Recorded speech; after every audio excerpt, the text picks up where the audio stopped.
the World Cup would certainly put South Africa on the global map, even if it is through the vuvuzelas. Right. But the legacy of the World Cup, in your opinion, I see you have been quoted in an article that you recently put together saying that the airports, the three key airports, Cape Town, Johannesburg and Lemercy Airport in Durban, are now going to be the legacy that we can take from the World Cup. I think it's always an introduction to any country, the place that you fly into. It's always something that for the first time when you fly into London for your first time ever, you're impressed with this vast airport with thousands of people going through it. And I think that the standard of our airports is fantastic. You just can't take it away from the people who designed and built those airports, and I think it creates a good impression.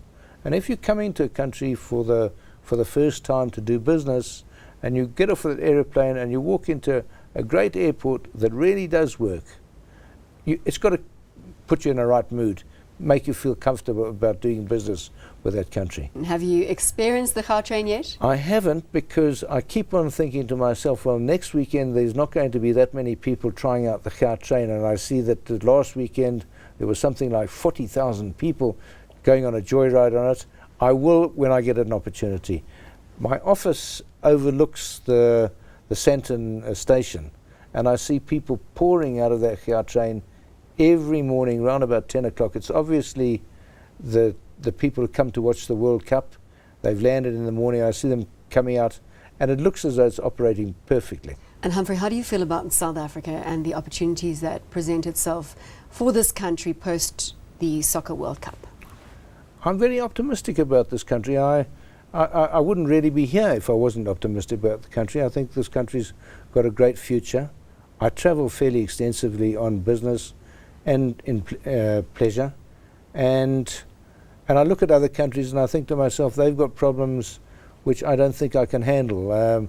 I know what South Africa's problems are, and sometimes I think that maybe we're handling them wrong, but we certainly are handling our problems. I'm not sure that the rest of the world is tackling their problems with the same concern and the same dedication that we look at our problems here. Are there any of the problems that you refer to that you feel could be insurmountable in the long term? I think corruption is a big problem, but I think that we're all aware of it, and I don't think that it's any sort of single group of people are concerned about it, and I think that we're all aware of it, and it is something that we need to tackle, and I think we are. I think we're looking at it. You've travelled extensively, yes, and you've said that you remain in South Africa because you believe in South Africa. Yeah. Have you ever been tempted to move? You know, I think anybody who tells you they're not tempted to move is silly. There are always temptations. Somebody offers you a fabulous job. You see a fabulous country that just looks marvellous. What a paradise to live in. And you have a dream, maybe I'll go and live there. But after a while you realise that you're better off where you are. I realise that I'm better off in South Africa than anywhere else in the world. We have on the cards obviously the energy situation and the fact that we could face more power shortages down the line. Is that a key concern for you, or do you think that we have overcome that situation? No, it's a concern. I think we're in the process of overcoming it.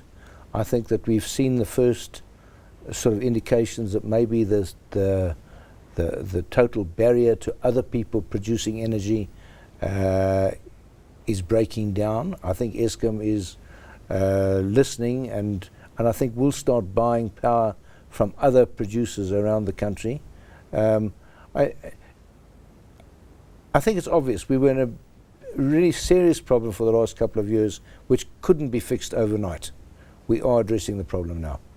Is water on your radar screen, and the fact that we could face water shortages? Not only water shortages worry me, but the quality of our water does worry me, and I think that it's something that we've got to really address very seriously, because if you can't give people clean water to eat and drink with and wash themselves in, you're in a serious problem.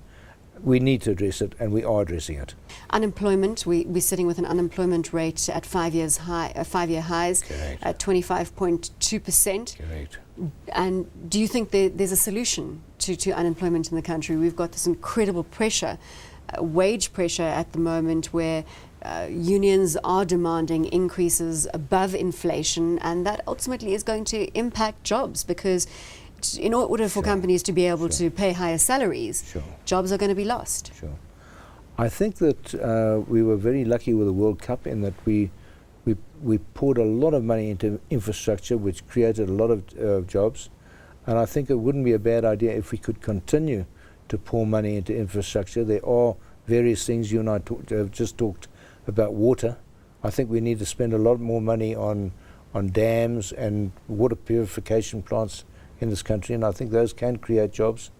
I really do think that we should encourage small businesses to employ people, and by that I mean that we should bring down the restrictive laws that we've got on hiring and firing. I've got friends in Merrill Lynch who've over the years have worked for Merrill, left Merrill, come back to Merrill, left Merrill. Sometimes they've been fired, sometimes they haven't been fired, but it's much more flexible, the working environment elsewhere in the world than it is in South Africa. And I think we need to have a look at that. How do you feel the relationship between business and government is unfolding in South Africa with Jacob Zuma at the helm? Not fast enough.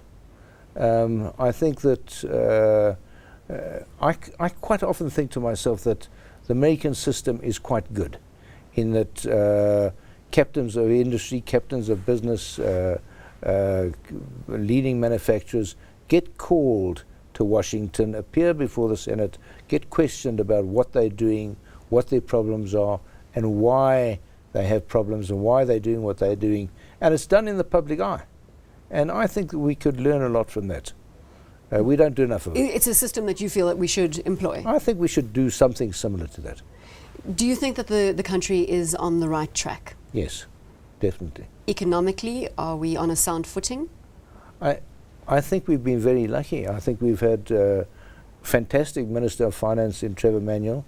I think our Minister of Finance now, we were very, very lucky that we had such a man that we could take over from him, Mr. Gordon. And I think that, yes, we do have good politicians looking after the economy and after our finances. With the ANC Youth League making headlines, the likes of Julius Malema, ever vocal, does that make you sleep less easy at night? It would worry me a lot if I saw signs that the leaders of the who like, for example, the Minister of Finance, if I thought that the Minister of Finance was listening to him, it would worry me. But I think that you should allow people to say what they like. They either prove themselves to be very sound or very stupid. Let's talk about balance and how you managed to strike the balance personally, being not only country executive of Merrill Lynch, South Africa, but also chairman of the JSE Limited. What does it take to get that balance right? Do you believe you have it? Well, that's where I sometimes think to myself, maybe I'm succeeding when I delegate, because I don't think that I could do both those things if I didn't delegate successfully. Personally, what do you want your legacy to be? Have you given it much thought? I haven't really given it much thought, but I think that I'd like people to say that I was fair and I succeeded more often than I failed. This is somewhat of a cheeky question, but you set out the fact that you have lived through 5 bull markets, 5 bear markets. Have you managed to read the trends correctly? In other words, have you made money from the market? Never, never. Do you go with the emotional trend? I believe that sometimes I get carried away, and I think to myself that this bull market or this bear market's never going to end. You can't be part and parcel of a market and not become emotionally involved.